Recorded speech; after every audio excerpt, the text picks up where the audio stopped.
देख रहे हैं विराट न्यूज सत्य के साथ। दबे कुचले लोगों के नायक मोहन डेलकर। एक परिचय। मोहन भाई डेलकर हाशिए पर रहने वाले लोगों के लिए उम्मीद की किरण थे। उन्होंने अपना जीवन दादरा और नगर हवेली के आदिवासी समुदायों की सेवा में समर्पित कर दिया। 3 दशकों से भी अधिक समय तक उन्होंने अथक रूप से उनके अधिकारों और कल्याण के लिए संघर्ष किया। सामाजिक न्याय के प्रति डेलकर की अटूट प्रतिबद्धता ने उन्हें अपार सम्मान और प्रशंसा दिलाई। उनका जीवन और काम अनगिनत व्यक्तियों को और अधिक न्यायपूर्ण और न्याय संगत समाज के लिए प्रयास करने हेतु प्रेरित करता रहेगा। विनम्र शुरुआत, शिक्षा और प्रारंभिक जीवन। मोहन डेलकर की यात्रा दादरा और नगर हवेली के केंद्र शासित प्रदेश से शुरू हुई। एक साधारण परिवार में जन्मे उन्होंने आदिवासी समुदायों के संघर्षों को प्रत्यक्ष रूप से देखा। डेलकर ने कम उम्र में ही अपनी पढ़ाई में उत्कृष्ट प्रदर्शन किया, क्योंकि वे जानते थे कि ज्ञान ही सशक्तिकरण की कुंजी है। उन्होंने कानून की पढ़ाई की, कानूनी दायरे में न्याय के लिए लड़ने हेतु खुद को तैयार किया। डेलकर के शुरुआती जीवन के अनुभवों ने उनके विश्व दृष्टिकोण को आकार दिया और सामाजिक न्याय के प्रति उनके जुनून को हवा दी। सेवा को समर्पित जीवन। मोहन डेलकर का राजनीतिक सफर। मोहन डेलकर का राजनीति में प्रवेश अपने लोगों की सेवा करने की गहरी इच्छा से प्रेरित था। 1979 में डेलकर ने अपना पहला लोकसभा चुनाव लड़ा और जीत हासिल की। यहीं से उनके लंबे राजनीतिक करियर की शुरुआत हुई।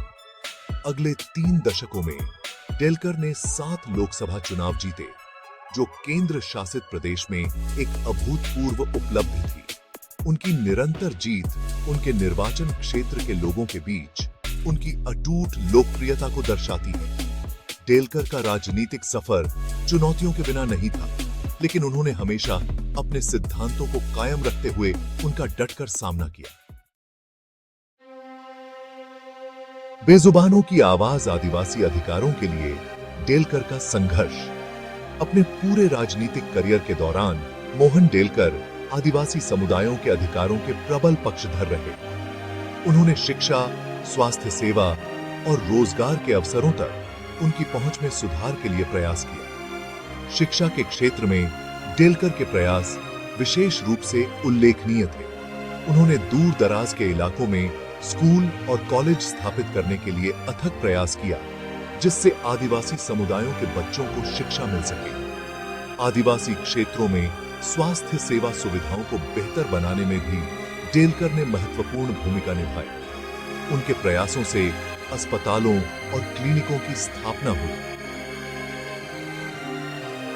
जिन लोगों को उनकी सबसे अधिक आवश्यकता थी, उन्हें आवश्यक चिकित्सा सेवाएं प्रदान की गईं।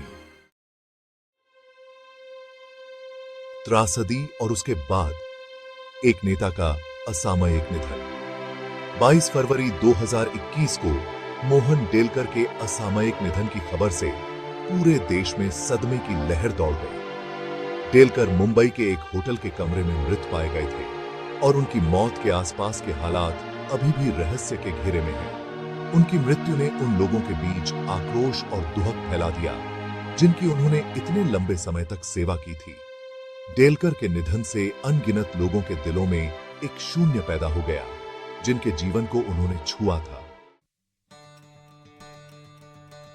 उम्मीद की विरासत।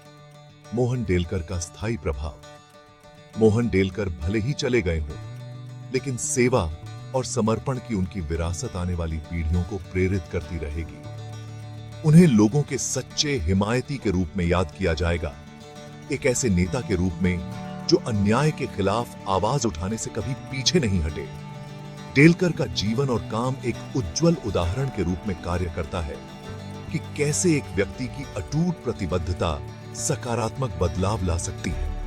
उनकी कहानी दृढ़ता, सत्यनिष्ठा और करुणा की शक्ति का प्रमाण है। डेलकर की विरासत भविष्य की पीढ़ियों के नेताओं का मार्गदर्शन करती रहेगी, उन्हें सहानुभूति के साथ सेवा करने और अधिक न्यायपूर्ण और न्याय संगत समाज के लिए प्रयास करने के लिए प्रेरित करेगी।